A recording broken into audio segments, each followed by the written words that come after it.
Na tulele ua motu i sa le su ngā ula na i papa ua whaafafonga fo i le langi le tātou taulanga osi pe ona mamoli mai le sunga i le whaiwhi au sunga a pelu le levanga ia o le ofisa o onga keusano ia ua tātou whaalongo longo fo i le whaau o le tala le lei ia tau matau ina i pēle soifua o ona ma le ola ngā lua le tātou o tunu ia o tātou wanga i atu i nei aso i whaau ngā luenga whenga iai ia o le talo lava ia fua i pēle mautele lau sunga i le whaiwhi au ia wale langalonga sua i pēle whaau mana ngā luenga le tua ia e mese fo i a tiuti o lo whao ngā ina i eli soifua ma le ola ia e whiwhia lava to whatalofa mwha whailoa i mamalo o le tātou o tunu le fui vanga o le tai au ia le fui o mase lua ma le sunga pule ia wale whatau taia o le tātou Talofa Samoa pe o na masani ai ia soifua maua hei malo whata malo le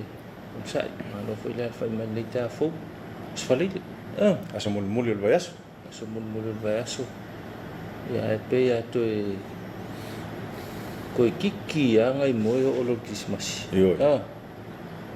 Sa lo pe ko fikunga i moyo. Ko fikunga i moyo. E fa pengi lo ka penga. Le ta pen. Au li Christmas fa tai fa Talofa. Ila fa mai pa ia fa tale lei. Talofa i whaururunga e kālesia ese tono si o tātou tunu uma tunu e mamau Talofa i tamau le kālesia no tō whalitua le alfa i mai nei tae au Talofa le loa le whainga luenga tutofia le atua ia i so se whatawhai taulanga ma so se lotu ma so se e kālesia ia i Samoa nei mai tunu e mamau ma lo le ala mai nei tae au Talofa atu tātou porkalame o Talofa Samoa ia whaatalofa fo i te tai o le tātou malo lau whionga leo mamalo na malo ma le masiofo ia whapea fo i le sui o le fono sui tō whia ma lo whalitua e tamaitai pālemia o le minista o le kāpeneta le whong whetalai ia ma sui mamalu mo le pālemene whaatalofa fo i lau whionga le whaamasinosili ia ma le vaenga o le whaamasinonga malo le soifua malo le langi e mawha urulunga o mtanga luenga o le malo ia e mese fo i o mtanga luenga tumaoti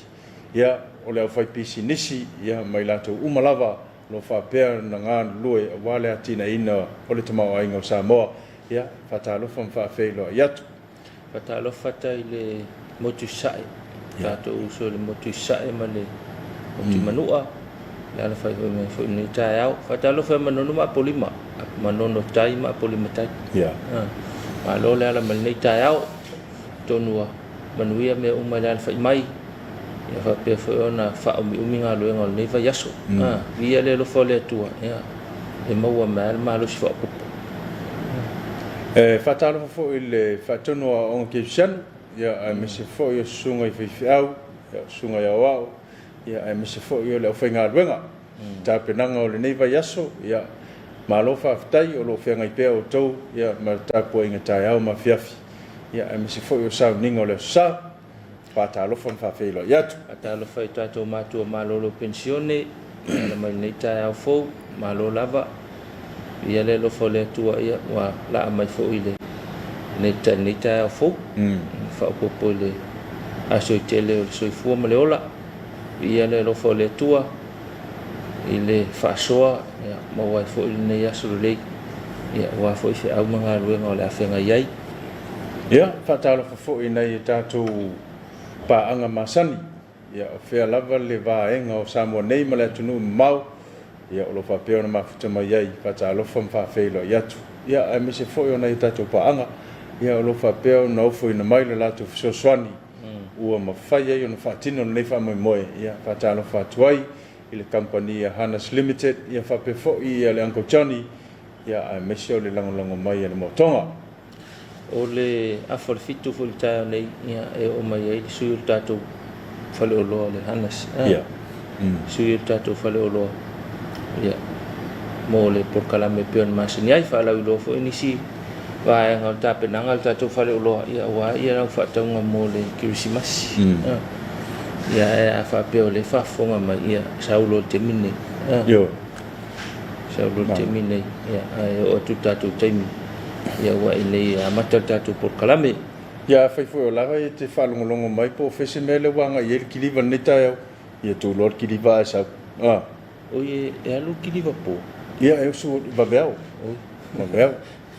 vai tele ai na alu vabeau ia fai ana le lai lo to ina le so tato porkala minga lai pe alu fa te anisiang kidiva latamai ia na sawe lo le kai fai malia mai ia fai malia mai ni teua a faina yon fa le tonu le tato porkala me le taia ia isi le mai ni ofse rua ia ole mai se ofu lan me mata ia ele fita le so farai le ai le lan me mata ai mana tu ni ofse rua tonu ta vali ta si le ofu le kidiva ia ma le ofu la le montato porkala fi lo istemi ai ole fata lo fa nei tato matua tausi ia ta mama tina matua ya sili anga i tatou ainga ma lo le ala mai ta yau ma tua to matua i tatou porkalame le fa malo foi le tausi na to lo fai le fatu ainga tausi va ainga na i tatou matua matua le malo lava ma lo le tawata ma lo sai ni tu te ma fai va tofi ai o tausi matua foi o tale ni malanga va mai le tua ia whalongolang o te mamutina iau tau. Whatalo foi le aptanga i mapu whangalele. Ia whatalo foi le tamaita isa ma lau whai ngā luenga atoa.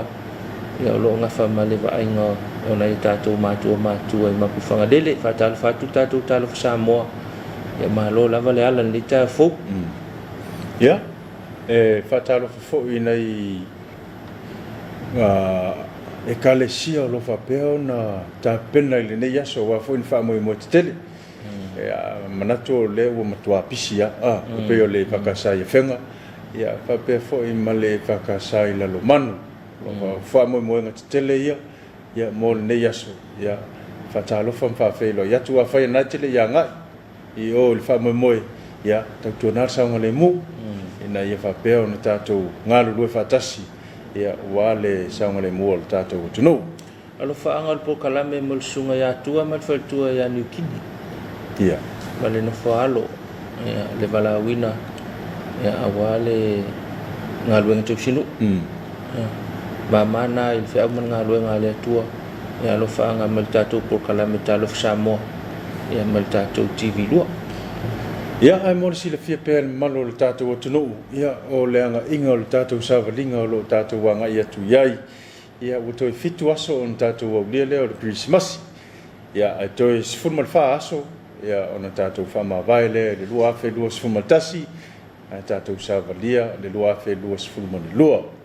alo mana ia fa nga malanga si tatou tunu ia malo le folap foi le tatou paanga mai mo mai fafo ia malo lava po fel vai panoa tina ai vi ele no fole tua ia to si per so fua malo si mato wola ia wa lia mai ai le to fitu aso ia tatou lia famna tuina o le kisi masifo nei tau sanga malo folau mana el tau nei i talfata Ethiopia mai nei le ofita tu tonu langi le folta au le se timu le ko pa fanga o fe le ko le pa ngafi le mantua fo ia mantua fo le tau nei le fai mai le tau timunga mo tau tau matangi tau fa apa ke le fai ki fai mai lo ko inga ya so ia ka di ngoli ngol makang lo ngowinga wo le se me war ia tal tono le ai fa tu le ai sa ole ma tau mal fua nei tatu tua nga ku fa mai o ka ko walun makang kaling-lingol makang nuna winga mau fo nei me ia mulmulian ia mo mestala tau lo ya tidi o sauli mau ngai ma ko ia soi it's don't sa o te moli mau o ia ile matangi fo ile ofa na matua tele ai na ona emo wila pa fa tidi umalo malama ta pe ia le sementu au makwasu ia vai fa ya ole mai tau na fa tangata matua e ke wa fa ya ku ka kala ngo ngal par fa ki di ka lingo lingo se vi a fa pelo official va ka kwa pelo la woni ya fai tauna nei tatou matua io nga singa iloanga ngai ko inga male le anga kufa mai le ka ka ofia ya te loa le tatou te mon mawinga ni vai ka o a matangi vo ye ka o so mai e pa lo ka manga ma e mo le wila uma fo pela nga pa anga fi ko le va vea o le amtanga pokala me so pa olla se pa so wale kele so ai ke e fol valua so malla a walu po o e mo le wila ya ka pa me se fai kiri ale ke ya mana ya le o le fatalo foi le official tau ya te pena ngol tau ya mo se tatu tunu ile le fo yaso fam talanga winga lo wa le tau fam mawina oi fam talanga no lo wa le tau numero se fulu mo lo fa no Samoa fam mawina le official tau ile tau le lima il tau nei asparele nei se fulu fito te sema lo tas fam malusia lapta ingoti munga mafa fam malusia lapta ingoti munga mafa o se vaenga pe mama o le e fa tasi ai timu fa pe William fa tili o lo tu mau pe lungo Samoa fa mo e pe timu nga mafa masavile to fa tau nei winga fa malu lo wal tau la tu mau e pe na afia vaenga umo le tunu o le la tu mau e pe na fa marsia la ta ingo timu nga mafa mo vaenga umo Samoa ai mo le so timu nga ma mafa ai pu inisio taimi ya e fa tau savili fa pe William fa tile yai a fianga mo le tunu e mama fa timunga po fa tau savili temi o timunga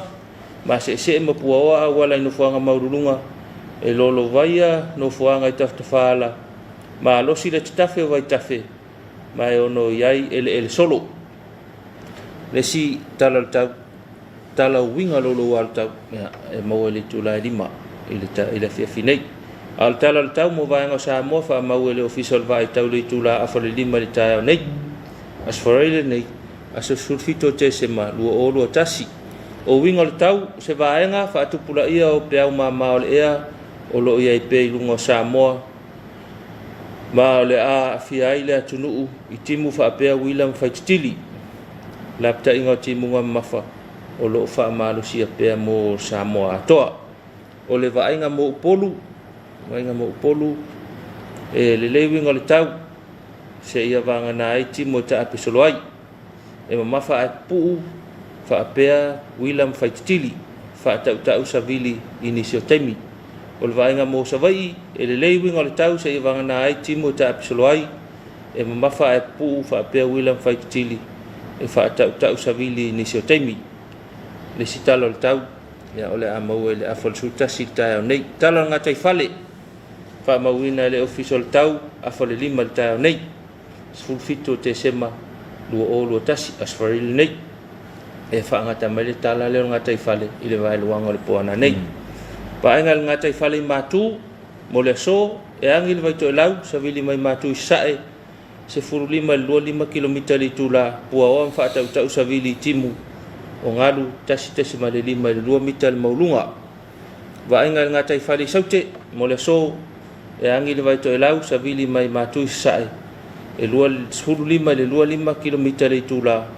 puo fa tau savili timu o ngalu tasi male lima ile 2 mita le maulunga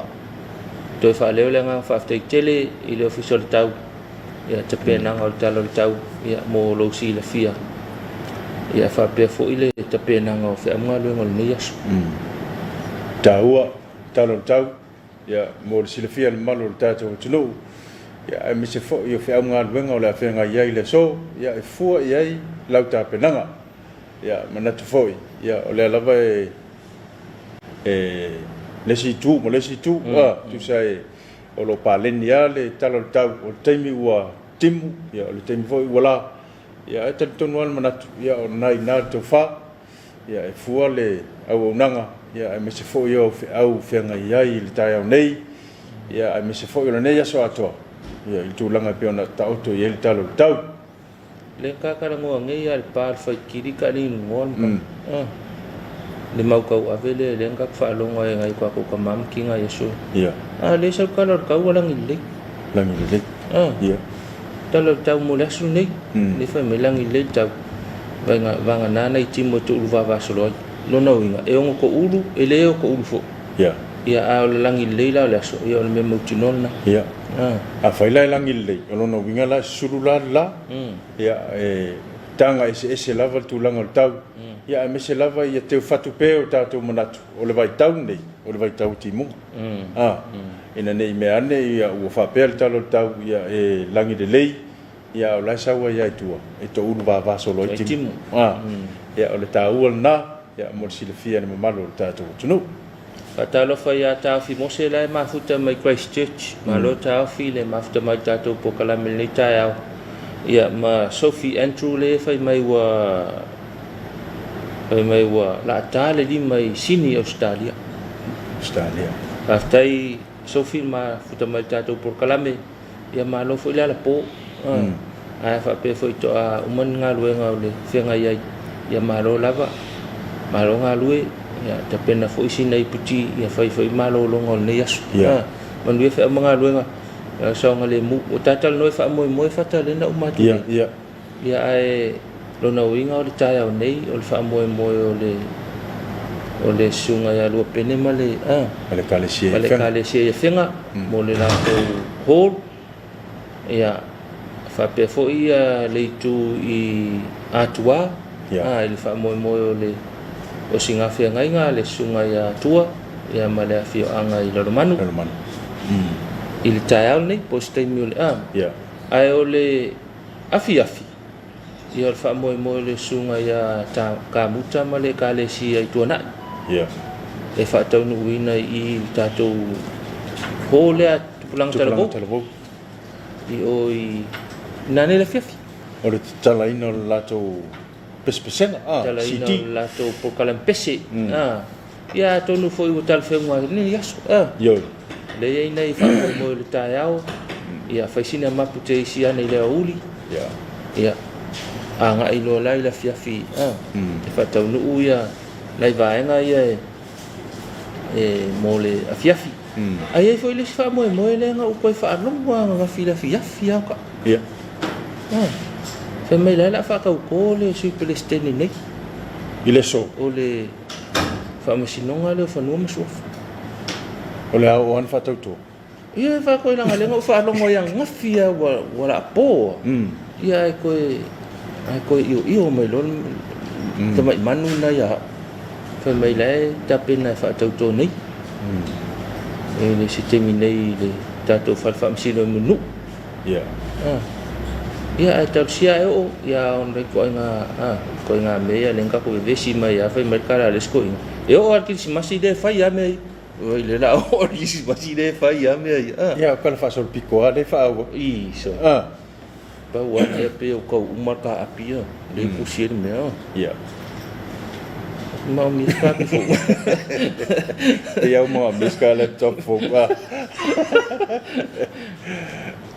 so alo le mafuta mai wa I so le se le felan wa yo mafuta mai nita ya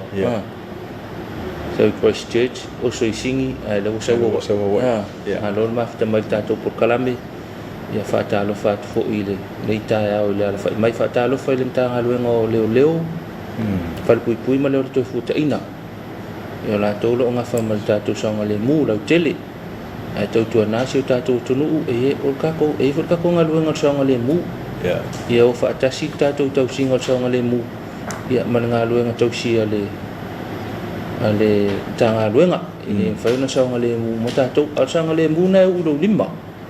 ai songa le mu ia songa le mu foi le stangata fa nga fo yo fi au le fale ia o songa le mu ana ia oi wa ele fa tete ia te no afia ai nga fo sami e fai so faiva ia songa le mu foi na ia oi ai nga fo u te fai longa luenga songa le mu foi na ia oi fa touta fa tete ko fikua moi tako bia lo pe fo la so fo a fa pele na inu na po o ni tango ta valu ta ya ni a te la ngona o to o le kon ko ingu jesi yo tu si masilo ainga al fa poco ala fiafi fa kali mai tu si masilo ainga TV lua ya ko kala ngo ale di ko makamaki malom ko ma e fia atu po kalame Christmas i lo ai tau ia le wala le ia e Talofa sunga sal sulu mal faltua tai ia e me se fo ile pa ia le kalesia i vailele ia e tu sa fo ia lo la tu sau ile po ia mana tu fo i wa moli ma wina le tata o tunu ia le ta ua fo ia le tapena Talofa tu ai mana ia tapenanga fata le sunga i fafenga sal sulu mal faltua ma le kalesia ele titi tapenanga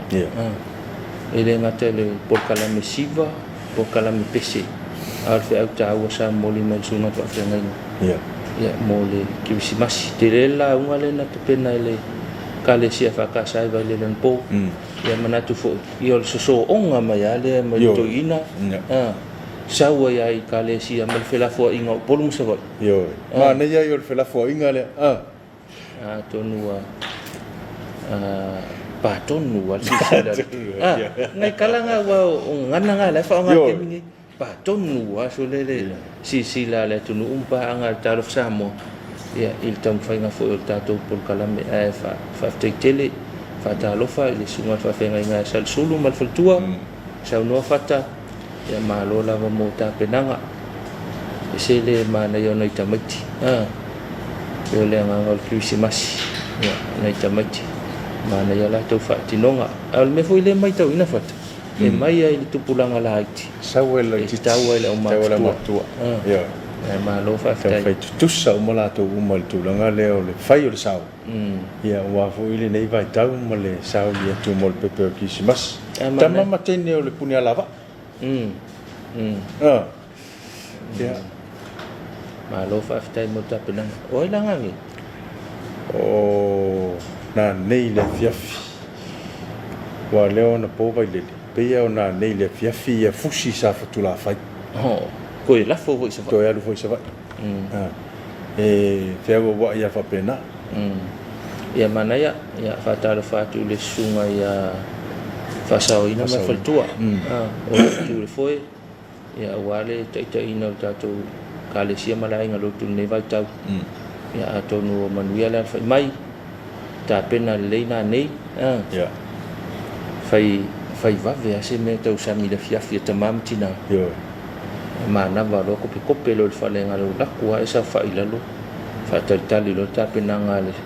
sunga ya fa sao ina ma fa tu ma le kalesia sa futula fa fushi sa futula fa ya fa Talofa to tato por kalame ile fa wo wina mai pe tato por kalame o le Christmas lo wainga atonu telen fi au tawa ia tau moli ia wala vale tato anga ia tu le Christmas o fa tali mai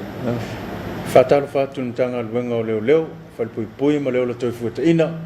ia o ila to fu lava leo lo fa peo na tausia ia le file mo o tato tunu e le o tu mama ina fo ile la to fo pitola au ia el fenga iai ia ile tai au o uli ia fiafi ia ma tulanga o le po